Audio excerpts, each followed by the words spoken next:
Zechariah chapter 10. Ask of Yahweh rain in the springtime, Yahweh who makes storm clouds, and he gives rain showers to everyone for the plants in the field.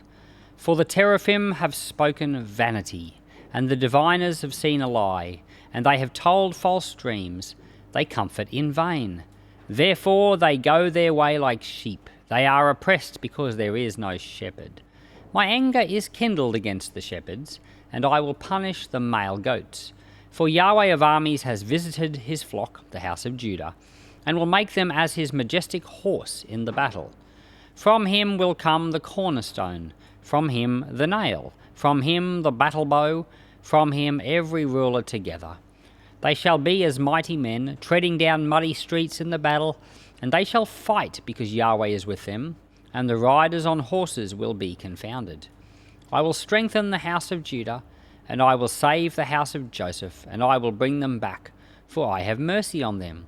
And they will be as though I had not cast them off, for I am Yahweh their God, and I will hear them.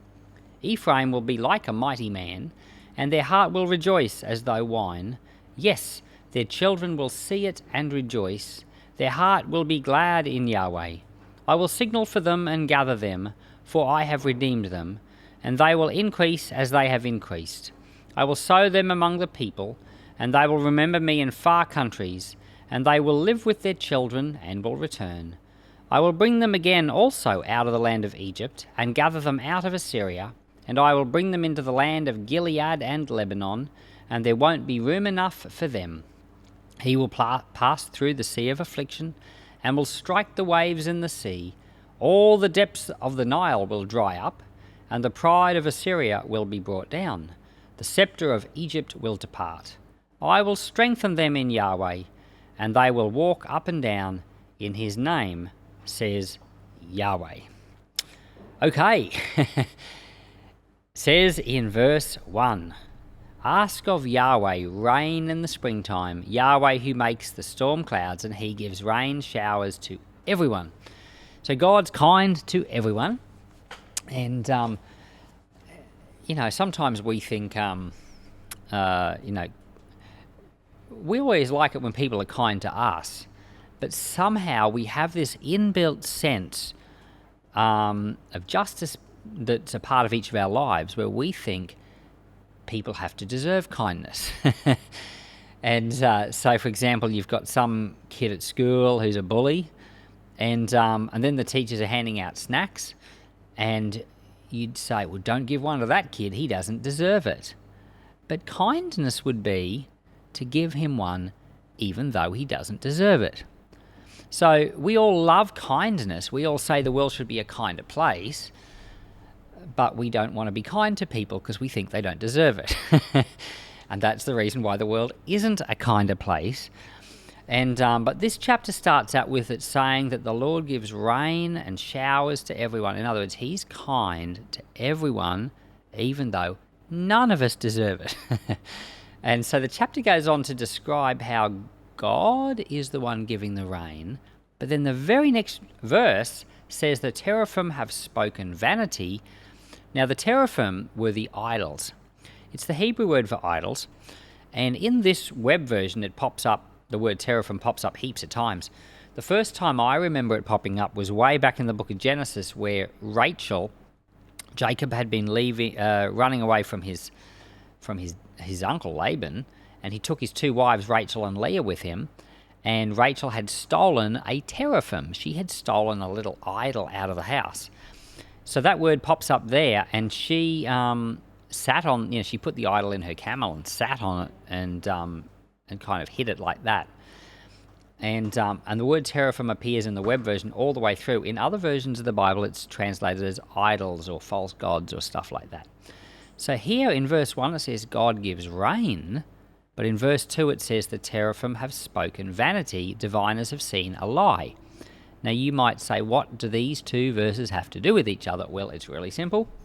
At least the way I understand it is really simple.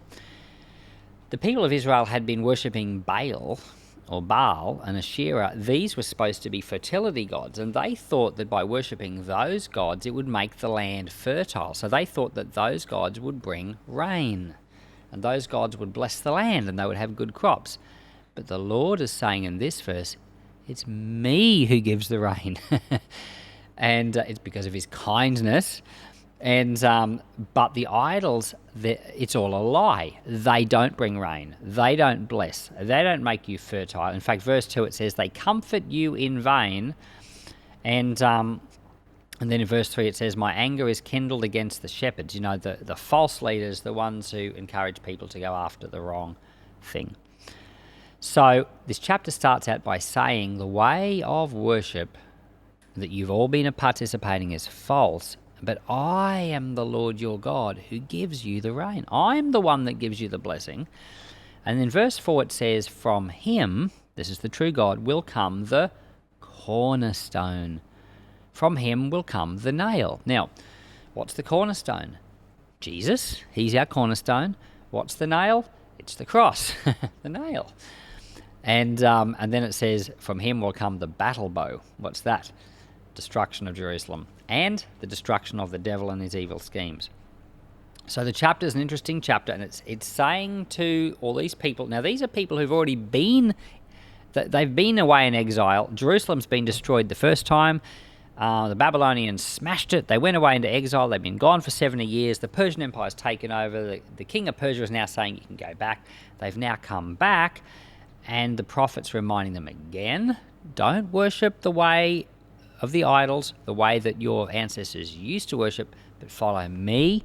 I'm the God that blesses you, and I'm sending you a cornerstone. In other words, the Messiah is coming. And then it goes on to describe how God, in very, very many words, but me summarizing them, God is going to redeem this nation of Israel and use this nation to redeem all the other nations. And it says some very interesting things. It says, I will bring them back, and I will have mercy on them. Now you would say, but weren't they already brought back? Yeah, because he's talking about a different type of thing. Because I am Yahweh their God, I will not cast them off. So God's going to have mercy upon them. He's disciplining them. He's going to sort them out. And of course, that's what he does for us too. And then in verse 9, he says, I will sow them among the peoples, and they will remember me in far countries, and they will live with their children and will return. Now, here's what I think is going on there. And it's not the return you thought. He says, I will sow them among the peoples. Now, it's true that Jewish people at this point in history were spread all over the whole world. Jewish people were everywhere. In fact, by the time of the Roman Empire, by the time of Jesus, there were synagogues all over the known world. And we know that because when Paul started traveling with the gospel message, every town he would go to the synagogue first. There's one town in the Bible he didn't do that for. That was Philippi, because guess what? It was the only town that he went to that didn't have a synagogue, but he still found Jews there. He went out to the river to pray, and there were some Jews. So everywhere Paul went, he would go to the Jewish people first, usually in the synagogue, because the Lord had sown them, just like this verse says, all over the world. What he was doing was he was getting them ready for the gospel. And then verse 9 says that they will live there with their children and will return. Now, if you interpret it literally, you would think, oh, all the Jews from all over the world, they're all going to return back to Jerusalem. No, they're all going to return to him in their hearts. Their hearts are going to not follow the Baals, not going to follow the idols, not going to follow the Teraphim. Their hearts are going to return to him. And so all over the world, Paul traveled, Silas and Barnabas traveled, early Christian missionaries traveled. Everywhere they went, they found Jews, and they brought many of them to Christ. And whenever they did, those people returned to him. And so the Lord was restoring his people. But it's not in this physical, like, got to get them all back to Jerusalem. No, got to get them. In fact, you could say they did come back to Jerusalem in another way of thinking about it, because the New Jerusalem is the church. So yeah, I suppose you could say they came back to Jerusalem, but not to the physical city, although some did. But the Lord brought them back to him. And then at the end it says that the Lord's going to bring people from Egypt and from Assyria and from Gilead and from Lebanon and bring them all to him. Well, that's the gospel that goes out and reaches people all over the world, in Egypt, in Assyria, in Lebanon, Damascus, Jordan, Rome, Greece, Athens, Spain, Italy, France. Do you know that by the year 100, there were Christians in France? Isn't that amazing? And the gospel spread. In the year 300-400, St. Patrick brought the entire nation of Ireland to Jesus Christ. The gospel was getting all over the place. By the year 600, Germany was fully converted to Christ. St. Boniface, the gospel spread and spread. Missionaries went to Norway. Missionaries like St. Cyril went to Russia. The gospel spread.